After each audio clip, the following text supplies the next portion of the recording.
Hello world, I'm Chris Perillo. This is my iPad mini, and this is my iPad mini review. And don't forget, one of my Instagram followers is going to be getting this iPad mini on Thanksgiving Day, no matter where you happen to live on the planet. All you have to do is follow me on Instagram, @Chris Perillo. I've been using this iPad almost exclusively as, well, my iPad of choice, because I wanted to see what it was like. Having used an iPad from the first generation all the way to the fourth generation, I was really interested in knowing how I would feel about a smaller screen that is still rather large.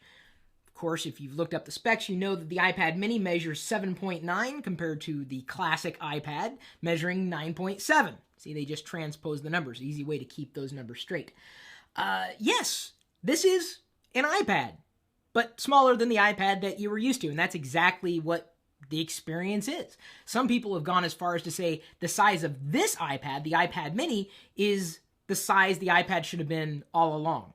And I could see why they would say that. It's a good screen. It's a good size. One thing that I happen to like is that all of my iPad apps worked perfectly on this smaller screen, and I didn't have any issues with that. And of course, you know what? 275,000 iPad optimized apps in the App Store, and a lot of them are very good, and I have so many apps. Many, and these are all folders, of them I'd already highlighted in my iPad tour that I did last year, so I don't want to dive into that at this point in time. The system was responsive as I was used to with the iPad 2. Certainly not as fast as the iPad 4th generation, but no slouch either. When I would load a web page, it didn't seem to lag any. I was able to get around iOS like I've gotten around iOS before on an iPad, on a smaller screen. Another thing that kind of surprised me, and I appreciated this, though the iPad mini has a lower DPI, or dots per inch, than its Retina cousins, it's not that bad. I mean, yes, if you put your face right on top of the screen, you can see the images aren't as sharp and the text isn't as crisp, but it's not so bad when you're holding it an arm's length away, or like this. This is not even a full arm's length away. I would be shocked if you would be able to tell the difference between the iPad mini DPI or a Retina display DPI. And that's not to say that it couldn't be better, because certainly it could be better, but it's not bad, and I'm not the only person to say that. If you have a chance to see something like this in person, an iPad mini, then you can judge for yourself. The average person probably isn't going to see much of a difference, or if they do, they're not going to think about it much. It was most pronounced when I saw text that hadn't necessarily been optimized for this screen. So another thing that I liked was that it's very lightweight, like extremely lightweight, like it's almost not even there. It's very balanced. I felt like I could hold on to it like this. I felt like I could hold on to it like this. I felt like I could hold on to it like this, and it just never really caused any degree of fatigue. It felt a bit more comfortable holding the iPad mini in landscape mode compared to portrait, but either way was very, very comfortable, and certainly nothing that would cause me any concern for the things that I would be looking for. So this is the same iOS experience. It's an iPad, but it's smaller. So things that I didn't like, and yes, there are a few things. One, the display could have been sharper, certainly. I mean, you're never going to hear me argue, no, it's too sharp. Who would say that? Nobody. So that's one thing that I would have appreciated having. Another thing I didn't like is if you're holding the iPad in a portrait orientation and your thumb or finger is just over the bezel, sometimes, even though iOS has now been optimized, you can see my thumb is in the middle of the screen, I can still browse and navigate. Sometimes, even with my thumb in that position, apps wouldn't cooperate. So I realize Apple has accommodated the idea that shorter bezels or smaller bezels would still allow you to hold on to the iPad without touching the bezel, without interrupting experience. They still have some work to do with that. Of course, now it's making a liar out of me. It's working well. It's just something that I didn't like. The smart cover works. It works well, although I found that a few times when I would go to slap it on, it wouldn't be perfectly aligned and I would have to readjust it. Of course, again, it's making a liar out of me. Let's see if I can get it to misalign again. There we go. So sometimes it didn't align perfectly.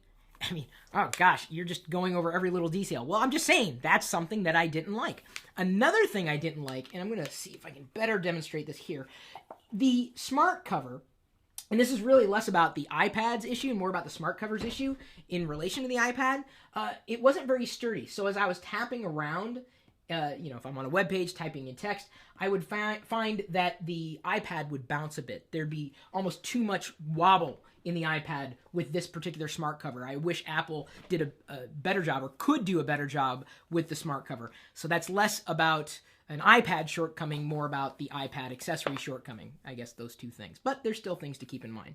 So there's been a question of, why wasn't this Retina? Why isn't it more powerful? And I think those reasons are pretty clear. 1, price. 2, battery. And 3, supplies. So to keep the iPad mini running at 10 hours plus battery life, the screen can't be pushing too many pixels, because then the battery wouldn't be able to handle or wouldn't be able to last as long.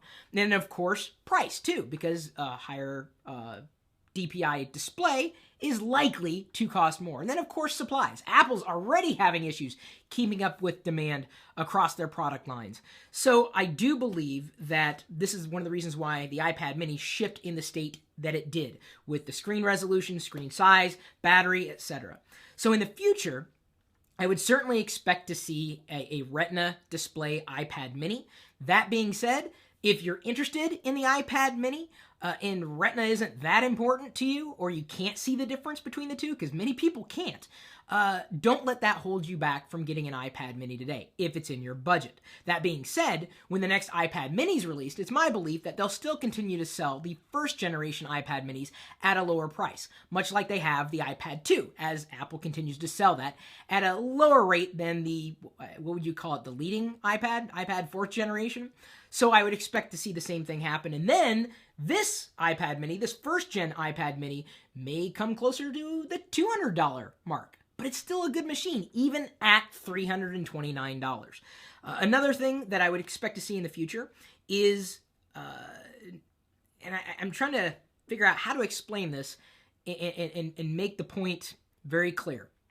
I don't think you're going to see the latest generation hardware in the iPad mini. And for a few different reasons. One, this is not a workhorse. It is definitely an iPad. You can get stuff done on it, but it's not their pro machine. Their pro machine is likely going to continue to be their 9.7-inch model, or the classic iPad.